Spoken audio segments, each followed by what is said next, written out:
Ақпанның 15-нен бастап облыста мигрант жедел алдын алу іс-шарасы өткізілуде. Облыс полицейлері мигрант жедел алдын алу іс-шарасының алғашқы күні көші-қон заңнамасының 100-ден астам бұзушылығын анықтады.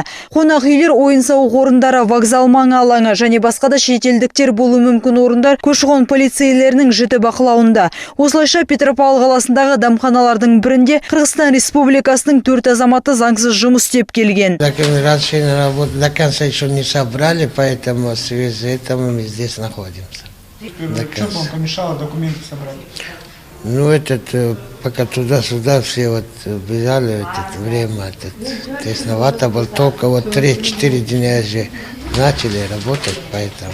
Белгілі болғандай, Қырғызстанда 48 жастағы азамат Солтүстік Қазақстан облысына өткен жылдың желтоқсан айында келген. Дәмхананы жалға алып, кейін сонда өзінің ұлын даяшы, ал жұбайы мен қызын аспаз ретінде жұмысқа алған. Олар ел аумағына кірген уақытта қандай мақсатпен келгенін көрсетпей, тиісті келісімшартты толтырмаған. Заехали на территорию Республики Казахстан с целью въезда частная.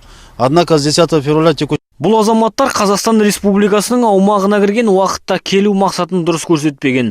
Үстіміздегі жылы ақпан айының 10-нан бастап аталған дәмханада заңсыз жұмыс істеген. Осыған байланысты олар әкімшілік кодекстің 517 бабы 5 тармағы бойынша әкімшілік жауапкершілікке тартылып, сот шешімімен 1 тәулікке қамауға алынады. Тек алғашқы күннің өзінде ел аумағына кіру ережелерін бұзған 115 шетелдік ұсталды. Сондай-ақ облысымыздың 20 азаматы шетелдіктерді тиісті құжаттарсыз жұмысқа қабылдаған үшін әкімшілік жауапкершілікке тартылды. Заңнаманы бұзған үшін 20 шетелдік азаматтың Қазақстан аумағында болу мерзімі қысқартылды.